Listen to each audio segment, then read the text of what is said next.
Bloomberg Audio Studios. Podcasts, radio, news. This is the Bloomberg Surveillance Podcast. I'm Tom Keene, along with Paul Sweeney. Join us each day for insight from the best in economics, finance, investment, and international relations. You can also watch the show live on YouTube. Visit the Bloomberg Podcast channel on YouTube to see the show weekday mornings from 7 to 10 a.m. Eastern from our global headquarters in New York City. Subscribe to the podcast on Apple, Spotify, or anywhere else you listen, and always on Bloomberg Radio, the Bloomberg Terminal, and the Bloomberg Business app. On economics, finance, investor, we're going to start strong here. Sophia Drossos with us here in moments. Futures up 3 down, futures up 23. Currencies boring. Sophia's going to be boring.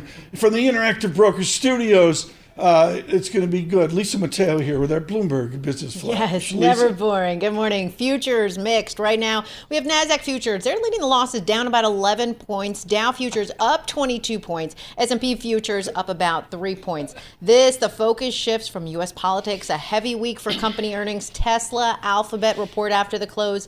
Analysts looking for details on Tesla's robo-taxi service. Also, whether AI offerings, whether that's going to boost Alphabet's Google Cloud revenue. We shall see. Before Tesla and Alphabet, though, there's a ton of other earnings to get to. We'll get to UPS, down more than 7% right now. The company missed profit estimates. That was due to higher labor costs, weaker package demand.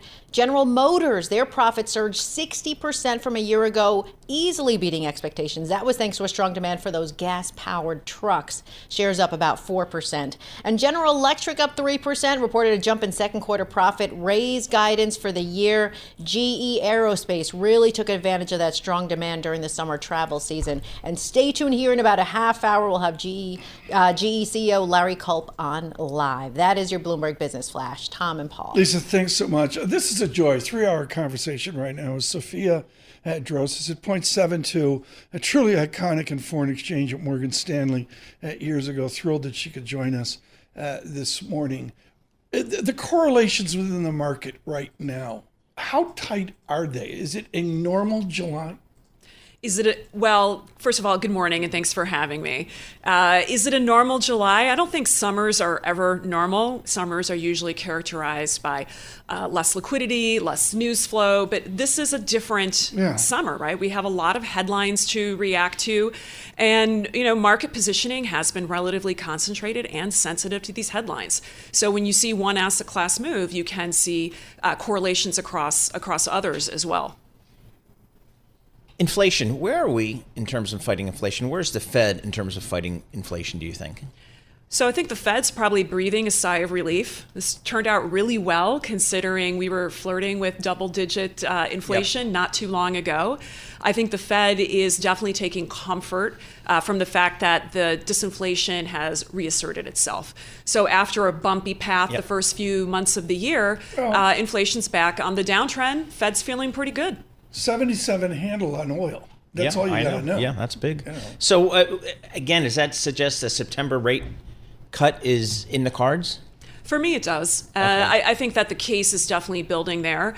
And I think what's important for investors to keep in mind is that inflation's coming off, and this is sufficient for the Fed to start dialing back the amount of policy restraint it has delivered to the economy. Right. It's not cutting because the economy is weakening. It's recalibrating the amount of restraint needed because the supply side's doing some of the work for the Fed. The powerhouse that Mr. Cohen's put together at 0.72 with Dean Mackey's Stanford Economics, Sophia Drossos' Michigan Economics is like, it's world class. And the overlay of those two schools is don't forget fiscal. Are we forgetting our debt and deficit right now? I don't think we're forgetting our debt and deficit. I just think that there's probably less clarity at this particular juncture. It's certainly something that people are discussing. And when we get these budget forecasts that the fiscal deficit is going to be 7% of GDP. Should our listeners and viewers be worried about that? Yeah, it is a pretty eye-popping number. I don't think, though, it has fully shown up into price action. And in particular, I see that in the dollar, which remains very elevated despite some of these fiscal risks that are percolating. So a lot of folks will say that the Fed's already behind the curve, that they should be cutting rates already. Are you concerned that the Fed is in fact behind the curve and that is increasing a recession type risk maybe in 25? So I don't have the same urgency that some of these other commentators might, because this is a very different cycle. I would argue you could say the Fed's behind the curve if we're seeing the economy start to weaken materially. And that's not where we are at all. And I think this week what we'll see is that GDP will accelerate a bit from the pace that we saw in the first quarter. Consumer remains strong, and all the recent data points, again, show some pickup in momentum, which I think is going to last into the balance of the year. How about the labor market? I mean, a 4.1% unemployment rate, that got some people's attention, but that's still, we're relatively fully employed here. Is the labor market as strong as it appears on the surface? So I think what's different about the labor market this time is that the unemployment rate has risen because labor supply has risen. Okay. We usually are not in this case. Usually the unemployment rate's rising because people are getting laid off, people are getting fired. That's not what's happening here. I think the labor market remains strong. We saw a lot of fluctuations in the labor market post the pandemic. So obviously we had the pandemic, everything shut down, there was no demand for labor. But as we started to have the economy reopen, there was a pent-up demand for labor. And I think we were sorting through that pent-up demand up until very recently. But now it seems to me things are normalizing to a good level. Edgar Denny was in yesterday. That's called Yale Economics. And he's made very clear with his correct bullish call so far that this is his roaring 20s. Is the tone at 0.72 that this is a roaring 20s? I don't know about roaring 20s exactly, but I'll tell you a little bit about my forecast. I'm looking for nominal GDP of 5.5% this year, and that's pretty strong. And that it sort of entails that corporate profits will remain strong, and that risky assets are going to be underpinned. So, I mean, what is kind of driving this economy for you? Is it the consumer? Is it? I mean, we know the consumer is 70% of this economy, but is it manufacturing? Where are you seeing that growth? Because that is, again, as you mentioned, pretty solid growth. Yeah, of course. So we are seeing the consumer remain strong. And I think maybe that there are some misconceptions about the relative strength of the consumer, maybe some concerns about the fact that goods prices are slowing. And so maybe that's restraining some of the things we're seeing in retail sales. But increasingly, the consumer is also spending on services. And so when I look at consumption overall, it remains at a trend pace, which, again, makes it hard to see a recession. Diane Swank would never speak to me again if I didn't bring this up, which is Ann Arbor, go blue. And the thing that Ned Gramlich, and this is Paul, losing Rudy Dornbush at MIT and Ned Gramlich so early at Michigan was just horrific. But it's rare that a professor invents an institution, which is what Ned Gramlich did. And to me, it's I think of Matt Shapiro, where Michigan reinvented how we think about inflation. With all the Michigan heritage that you have, what's the most important thing our listeners and viewers need to understand about studying inflation? Oh, you mentioned some of my great professors, Matt Shapiro and Ned Gramlich. With regard to inflation, I think one of the things that we need to keep in mind is inflation expectations. And of course, we need to keep in mind what's going on with the output gap as well in the broader economy in terms of capacity constraints. And again, in this environment, we're seeing that inflation expectations are relatively tame, relatively muted, and they are in line, I think, with keeping inflation expectations anchored and helping the Fed to do its job, giving it the confidence that it can dial back on the restraint. This has been great. Did you notice that she wore Mets orange in today? For those on radio, we're garbed in the team color. What are they going to do with Alonso? Are they going to trade him? So that's not my sense of the Dean core competency. I forecast other things, but it's exciting coming off a win. So that's my celebratory orange coming off a win. Got the Subway Series coming up. That's a lot to be excited about. Yeah. It's great. Can you see her and Dean Mackey at a Mets-Yankees game? Sure, absolutely. I mean, right behind home plate. Sophia, thank you so much. Yeah, Sophia my pleasure. Drossos with this point. So,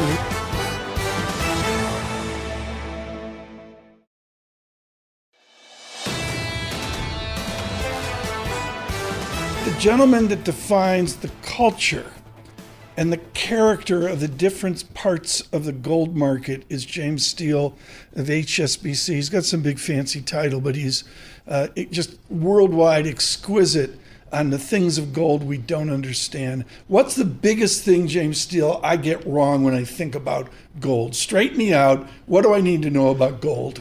Well, Tom, you're very erudite on the subject, I must say. But there's always a difference. There's always a cleavage between the underlying physical market that millions of people participate in every day, and the investment side, which tends to be dominated by a relatively small number of people: New York, Hong Kong, London.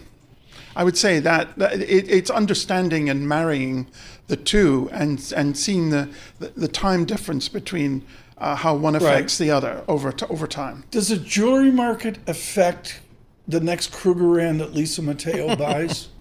Well, Lisa deserves all the gold she can get. That's all I can say. But over time, about 50% of physical demand is in jewelry. But it's slow moving. And what I mean by that is the effect on price is slow moving. It takes time for high prices to move into the market to get a price response. Also, high prices will bring on more recycling. Gold is never consumed. It's stored some other place in some other form. But I think what has happened recently, and I'm glad I'm on today, because India is the second largest consumer of gold in the world, very often the largest importer, and the Indian budget has reduced the tax on gold coming in from 15% to 6%, and so that's and for silver, and so that's quite significant. I think we're going to see, and the market has already risen on that. So, as far as I know, gold is a commodity. That's how it comes up on the Bloomberg terminal.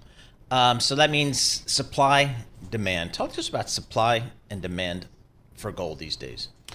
Yes, gold is quite unique in that it's arguably a commodity and a currency at the same time. Yep. But you're certainly correct in saying that it's a commodity, but it has currency-like aspects and value to it, and it was currency for a very long time. Yep, you're right. Gold is produced in most countries in the world. Mine supply has been going up in response to prices, but it's not really a question of money. It's really a question of geology. So it's God, not mammon. Right. There's only so much gold, and what we're seeing now, and what is troubling on the supply side, longer term, is that the ore grades are dropping because, of course, grades? The ore grades, the amount of gold you get per amount of rock that's coming out of the ground is dropping because we've exploited all of we've been looking for it considerably longer than oil. Stop, this is important. Are we running out of gold in the ground? No, but it's becoming harder to get. It's in increasingly inhospitable and difficult places, and we have to bring up much more rock compared to get the gold. To get the gold. Tell me about the price of gold. We're in a new territory. It's not like the 1980s or whatever, the whole gold hysteria. Does James Steele have a semi-log extrapolation of a trend line in gold, or is it just completely removed from normal financial math, chart math? Well, I think, and I'm really glad you mentioned 1980 because I was thinking about it coming in this morning. Gold hit $850 in January of 1980, which I remember. And I wasn't in the business, but I do remember it.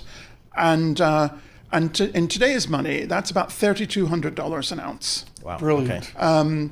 So there is historical precedent for the market to go higher. However, having said that, gold dropped very sharply for the next 10 years as real rates, Volcker came in, et cetera. And also, like now, the physical market was getting squeezed because of high prices. And so certainly the trend line would show higher. Right. And we think a little bit higher rather. But there are limits to how high the price can go, especially say after the U.S. elections, where we'll know who the president is, Geopolitical risk is very high, and that may calm down. Well, do you have a 12-month price target, and is it based off a disinflationary, inflationary dynamic? Is it a traditional Volcker worry about inflation? Well, yes. I mean, real rates have been... one of the interesting things about the market is that since the end of 2022, there's been a disconnect between real rates and the gold price. The gold has continued to go up, and so did real rates. Now, we think over time that relationship, which is rock solid for decades, will reemerge, and that we'll see a little bit of weight on the gold market next year. This year, we're looking for a high of around 2,600, but weakness as we get towards the end of the year. A friend emails in, and this comes off the Arnaud Bloomberg Business Week, huge magazine we had last week. The Serpenti Viper bracelet at Bulgari, pricing in at 6,600. What's the gold markup on the Serpenti Viper bracelet? I'm just curious. Well, that one, I'm afraid that's above my pay grade, Tom. But the markup on jewelry can be several 100%. Oh, really? Now you're paying for a lot. You know, you're paying for a lot of craftsmanship. You're paying for something you can buy on Fifth Avenue, City, Covent Garden, Ginzo. So really it's high. But that can fall. I mean, I've stood and bought a gold chain in a souk in Dubai, and the chap's plugged into Bloomberg because his margin is minuscule, 10-15%. He can't afford, and he's changing it by $5-10 as we're speaking. So the markup can be quite radical. Do they melt that down and give it to Dana Telsey to walk over to 57th Street to Bulgari? Is that how that works? Well, it's all gold, depending upon the caratage, and it's depending upon what you want, how you want it made, and who you want to buy it from. But, there's a lot goes into exquisite gold items, particularly from Italy. I mean, they can really make very, very fine jewelry items. My email's lighting up right now. Exactly. James Steele, Chief Commodities Analyst for HSBC Securities USA. So, again, we've talked about gold. It's been record highs recently. Talk to us about platinum. What is platinum? Where do we use platinum? And what drives the trading of platinum? Well, one of the things which Tom pointed out was that traditionally platinum had a premium to gold. And in the last few years, it's sunk to a significant discount, not just to gold, but also to palladium, which it also used to have a premium to. About 40% of platinum is in jewelry. Okay. And the locus of that market was China. And the favorite wedding ring was a platinum ring. And with the decline in the marriages in China it's a demographic issue over the past 8 to 12 years, there's been a decline in platinum jewelry demand. Really? Yeah. Now that's bottoming out, and we're beginning to see a rise in platinum jewelry demand, especially outside of China. 40% of it is in autocatalytic converters. That's it. Heavily in diesel. But now, and this is what's exciting about, one of the things that's exciting about platinum is that cheaper, more expensive palladium was being substituted. So platinum was beginning to make inroads against palladium in autocats. And since then, palladium has come down, but we're still seeing substitution in the auto industry, and that's supporting platinum demand. Does an EV car need platinum? Electric vehicles do not. And so both platinum and palladium have been hit by that. But platinum has been saved because of its substitution with palladium. We're making jokes about Bulgari and the Serpenti bracelet. Fine. Is platinum perceived in the souks of Dubai, or I'll let you decide, Indonesia or India? Mm-hmm. Do you line up to buy platinum? Not in the same sense. Platinum was very popular in Japan and very popular in China. It reduced its popularity there as jewelry buyers sort of shifted into gold. But it's beginning to come back now. It's very price conscious. And also, it's a beautiful Art Deco metal, and you'll find that platinum jewelry tends to increase when Art Deco becomes popular again. And the sharper edges. precisely. 1930s style of doing things. What are the young people today? The rings are not, their wedding bands are not gold. What are they now? They're darker metal? Well, a lot of it is now platinum, especially in China. Okay. And the other thing, too, is that because platinum is cheaper, they can make the wedding rings a little heavier. Joining us now, Lisa Mateo on gold. Lisa, please, a question And from diamonds. James Steele on gold and diamonds, baubles, bangles, and beads. Ooh. So what is, let's say if you go platinum versus gold, if you're going to buy, let's say, something for somebody, which is the better bang for your buck? If you're getting something, let's say, like a gold bracelet or a platinum bracelet, which is the better bang? Well, the bang, if you just look at the price and say nothing else, and I'm not fostering gold or platinum compared to the other. I cover them all. Yes. But platinum would probably offer you better from a cost-conscious basis. That's it, because Christmas is not too far. Let's not forget about that. So let's talk about. But when just a quick thing, when Tom said the supply of gold, I mean, what we're also facing more in platinum is a curb in supply because of the low prices. It doesn't come from a lot of countries. And those countries that are making it, that are producing it rather, mining it, they're having more and more difficulty because of the low price. So we're going to see restrained supply going forward. Like, can you see Lisa sliding into the Tiffany Victoria tennis bracelet? Oh, yeah. In platinum with diamonds and pearls? What's that going to set, Mr. what's Mateo? $31,000. $31,000? $31,000. I'll get Mr. Mateo on that. For that. And who's buying it? Is it?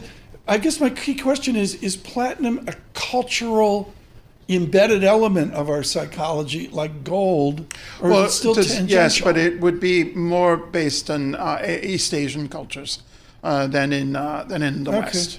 So which of these precious metals 3 to 5 years out is the James Steele prediction? I would say platinum, based on the supply.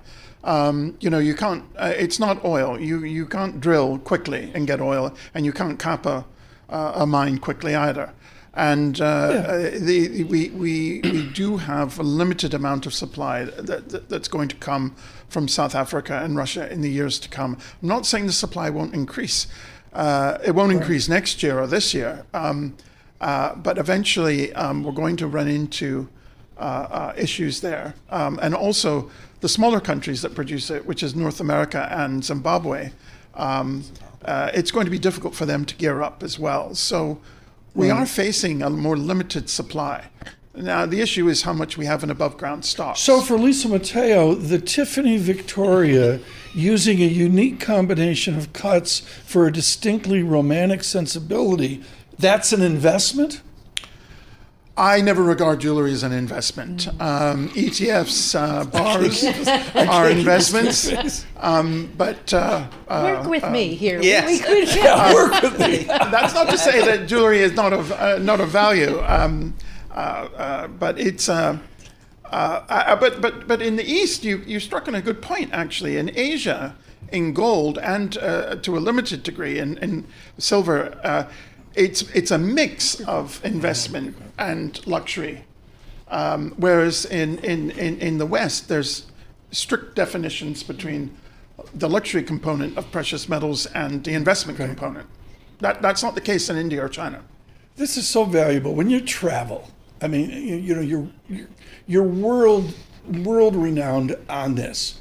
What's a question they ask you in India? What's the question? You're going to Jakarta, James Steele in Jakarta. Of course. HSBC. Incredible. HSBC, Hong Kong, Shanghai Bank. What's the question they ask that we don't ask? I think it's probably from the supply end. When I speak to producers, they want to know, what does Wall Street think? What does the City of London think? What are the hedge funds doing? When you talk to jewelers, they want to know how much is coming out of the mines. A big question now that I'm asked universally is central bank policy. Central banks have emerged since 2022 as absolutely stupendous buyers of gold, as one of the reasons that we're up so much. Now that's moderated a wee bit this year, but it's still double the rate that it was the previous 15 years on average. So I think I'm asked most now about official sector policy towards gold. We did that last time with you, so I went We central did. bank. This was fascinating. Yeah. Thank you for your discussion of the Tiffany Victoria tennis bracelet in platinum with diamonds and pearls. James Steele briefly. Either way, Lisa is well deserving, I'm sure. There's no question about that. For when you have that many softball games on the weekend, you deserve the Tiffany Victoria bracelet. James Steele, just treasure to have you with us with HSBC. Last night, I got my dog-eared copy of Gateways to Democracy, an introduction to American government enhanced by the last 30 days we've had in civics. And I read cover to cover Schiller of Brown University. Wendy, I was asked this 3 times yesterday. Folks, don't somebody drive off the road. Can President Trump renege on Vance and pick somebody else now that we've gone Biden-Harris? Is there any precedent for that? There's no precedent for that. And what's interesting is that it would undermine some Republican plans or calls to challenge the Harris, whoever the VP will be, ticket. So they're already, my understanding is, trying to launch lawsuits to say that she can't really use the money, although it's already been transferred to her because it was the Biden-Harris campaign. She's using the same campaign infrastructure. I didn't know that she would do that. I thought she might bring in her own advisors, but she's going with the Biden team for the moment. So she's basically just taking over that infrastructure. The Republicans have said they're not sure that's legal, and they also want to challenge ballot access. They want to basically say they shouldn't be on the ballot. I'm not sure they can actually do that and also then change their own construction of their presidential VP team. So do you predict this goes to the Supreme Court, where it's basically 6-3 Trump? No, I actually don't think the Supreme Court, will intervene this way to declare a party-nominated ticket invalid. California v. Jones, 2000, they basically said parties are entities and, they can figure out their own nominating rules. So, and because they've become so enmeshed with state governments, they look like they're legally state policy, but it's really the parties that drive their own nomination process. So I can't see them intervening on any constitutional grounds. Not that they wouldn't try, but I'm not sure this is I don't even know if they'd hear the case. Wendy, what do you expect from Vice President Harris over the next coming days as she hits the campaign trail in earnest? Well, it was very interesting, her remarks, to the campaign headquarters. Her tone was, here are the issues we are going to try to hit Donald Trump with. Personal issues about convictions, et cetera, because she was a prosecutor, but also reproductive rights, workers' rights, the environment. I think they're trying to get the party back to a unified place around issues they think they have the majority of Americans with them. So that will be the messaging. If she goes too personal all the time, that will just be a complete invitation for Trump and Vance to go really personal. We've already heard Vance call President Biden a quitter. I'm just not sure that rhetoric appeals to independent voters who have not, defected from Trump. Getting them back, I think that's not really the way to get them back, I don't think. Is it fair to say, Wendy, that at this point here, the Democratic Party en masse, I'm talking donors, apparatus, the whole thing, is it behind VP Harris?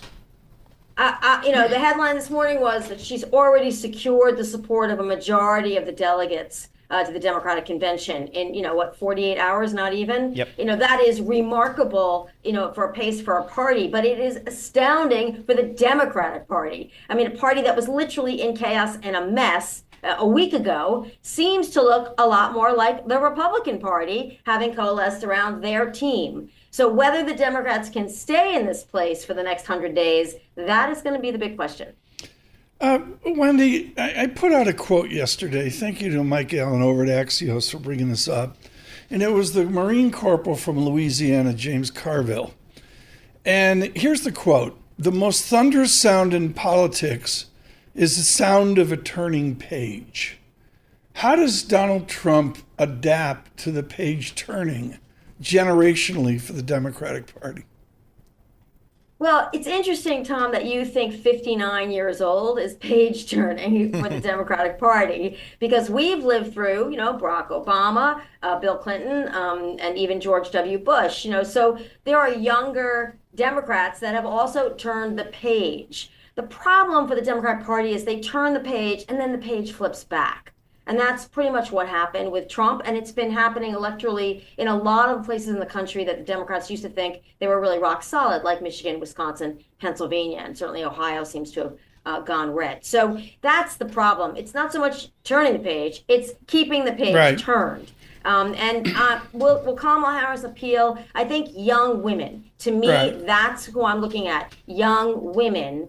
Does she sort of solidify them and mobilize, activate those? And I'm talking 24-year-olds, 26-year-olds, the generation that doesn't really vote in the same numbers as 40, 50, and 60-year-olds. Luis No Bustamante at Pew Research, and folks, I'm reading Pew like crazy in these tumultuous times. First line of his new report on Latinos. In 2016, Latinos have grown from 27 million to a projected 36 million. Tell me about that Latino growth and how both parties adapt to it. Well, Latino growth is important. It's younger, much, much younger, not even voting age. But, there's a statistic floating around that every minute there's a Latino individual in America that turns 18 that can vote.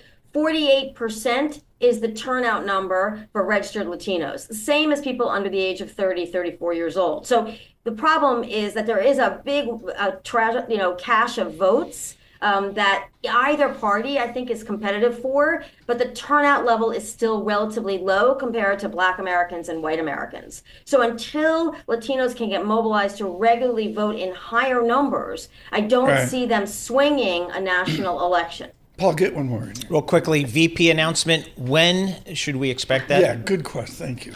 Well, if I knew that, Come on. I'd quit my day job. I mean, I don't know. If I were the Democrats, I'd get it done as soon as you can. Pick somebody who's been elected, maybe reelected, they've been vetted, someone like we've talked about Andy Bashir, someone like that. Don't pick a newbie right now. But certainly, I think carrying the momentum, Kamala Harris has to solidify Kamala Harris for the Democratic Party. She's not there yet.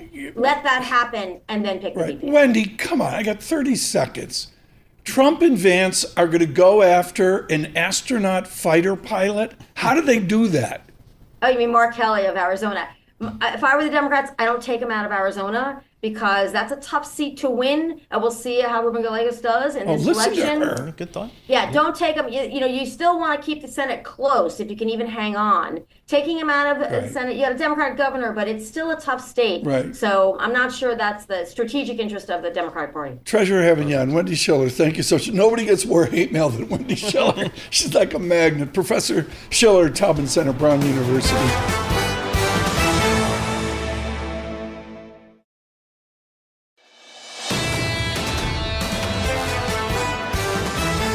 Daily look at the front pages. Lisa has a spectacular front pages today. What do you got? We do. Okay, so we've all been talking about the warmer weather, right? It's been hot outside. People are looking to cool off, so they want to dip in their pool. But the problem is that the pool temperature is too hot, okay? It's rising above 100 degrees.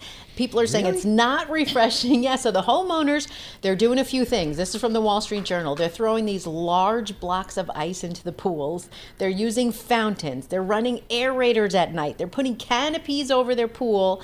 They're even draining part of it, adding in colder water from the hose on top of it. And they're doing all these things. They're spending $2,500 on water chillers just to get their pool to the right temperature so they can dip their feet in. How's the water at the beach? Finally starting to warm up, high 60s, but still chilly. I mean, for this time of year. So, but again, I've never heard, like in this part of the world, you don't have the pool water being too warm. It's too cold. So you have to get the heaters for the pool. We got a gunite pool for the dogs, vet bill and kennel fee, and what we do is we drain it. It gets too hot, Lisa. You're absolutely right. It gets too hot, and down it goes. And we just fill it up with cool water in the morning. Interesting. There you go. That's a thing in Arizona. Kennel fee wears his floaties. Dog food. They got them from Chewy. Chewy.com. I spent $10,000 at Chewy on one order, and they said Chewy floaties for kennel feed. Are you okay over there? Are you having technical I'm having difficulties? screen issues. We'll figure that out in a bit. Can you see where you're going in your scripted effort? I can. Yeah, Tom it's just the markets that are blank right now for me. Okay, speaking of market, so if you're buying a car, there's some good news for you because manufacturers and dealers, they're slashing prices. They're doing all these incentives right now because interest rates are just too high and people don't want to buy the cars. So you have Motor Intelligence saying the average incentive packages offered on new vehicles, it rose 53% year over year. You have Hyundai, General Motors, Volkswagen, they're offering cash back, low interest rates, price cuts on top of it. So you have J.D. Power saying nearly 17% of new cars sold above manufacturer suggested retail price. That was down from about 35% last year. So if you want to buy a car, now's the time. Right. I've been putting it off, so I don't know if I should change my mind. Well, now how about the Porsche? You had the story on Porsche. I could see you tooling around in a Porsche. Yes, that would be kind of hot, actually. Yeah, that would. That was the biggest fight Ken Pruitt and I had. I'd say Porsche. Ken would go mental. Like the late great Ken. Folks, you've never heard profanity like that. And he'd say, it's Porsche time. Porsche. Go mental. I just looked at the financing for a Vespa. Thank you, Vespa Manhattan. Yeah. 6 Grand Street there. You can slide into a Vespa. No problem. Are you okay over there? I'm stressed out. I got people in my ear. It's going crazy. Let's get to social media. Okay, TikTok is coming to Spain and Ireland. We're talking about the TikTok shop where people shop on the app. It's a big thing. Mm-hmm. So they want to bring it to Spain and to Ireland as early as October. The big question, though, is this going to be a problem with the EU because they have those new laws that are kind of targeting tech companies? So that's the question there. But this is like a big thing for them. I mean, TikTok shop is their big draw. Which is bringing them in some big bucks as far as people shopping. You can buy stuff off TikTok. Yes, all the shoppers all the influencers. All the influencers are on it. I think Tom could be an influencer. There you go. Absolutely, the bow tie influencer. I mean, can you shop on Instagram? You can shop. There's ads, and you just click. Believe me, I know my husband. He's an Instagram shopper and a Facebook shopper. It's very sad. I did not know. I'm learning every day. Yes, and that's where they get a lot of. So that's how they get a lot of ads on there, and that's how they generate their revenue. So it's a big spot. Okay, Tom, this one's for you. Okay, so this is from Business Insider. A doctor say he's reversed his age from 78 to 57, and he's given out his secrets on how he did that. There's a lot of this going on right now. Help me. Yes. Okay, so here's what he does. Okay, his name is Dr. Michael Roizen. He's a longevity expert, Cleveland Clinic. He says it's just regular exercise, part of his routine. It's not crazy, though. Okay, he just tries to get in 10,000 steps a day. So you have to buy the watch. You got to track your steps. Okay, he has a walking desk to help him get that. We might have to get that. Okay. Okay. We can get the walking desk for you if you want. I mean, Rich, should we do this right here? I can stand up. Ari, help me out here. And I'm doing the walking. How am I doing? You're doing all right. How long does it take to do 10,000 steps? It does take a while. Just walk to Penn Station from here. That's how you do it. You can walk. Yes, you can park your car further. That's one of the things he does. But he does 3 times a week. He's doing cardio about 50 minutes, a day. He's lifting weights too, twice a week. So you got to go in the gym, get a couple of weights. Not go as hardcore as I do, but just a couple of weights. So what's today for you? Are we doing arms or today legs? Is upper body. Yes. Upper body today. Yes. Okay. Yes. Right. We're all set. Do we have an off day for you? Yes, I got 2. I only work out 5 days a week. Only 5 days a week. That's because she's on a baseball diamond. Yeah, the other 2. Yeah. The rest of the week is. Can I mention the Olympics are sort of upon us? Yes. That's right. When is it? We've got to begin our Olympic team coverage of the Olympics. Here. All right, I'll check that out. I'm going to watch that. There. Are you going to watch? I am, if I can find it. I'm with Michael Nathanson, and I like the gymnastics is always good, and I don't know, the track and field. You never watch track and field except during the Olympics. So I'll watch Did I hear that they have breakdancing at the Olympics? I've heard something like that, yeah. And we still don't know whether they're going to swim in the River Seine. Do you have one more, or is that it? That will be it for today. Thank you, Lisa Mateo. Fully filled. Lisa Mateo with the newspapers, the front pages. Thank you. This is the Bloomberg Surveillance Podcast, bringing you the best in economics, finance, investment, and international relations. You can also watch the show live on YouTube. Visit the Bloomberg Podcast channel on YouTube to see the show weekday mornings from 7 to 10 a.m. Eastern from our global headquarters in New York City. Subscribe to the podcast on Apple, Spotify, or anywhere else you listen, and always on Bloomberg Radio, the Bloomberg Terminal, and the Bloomberg Business app.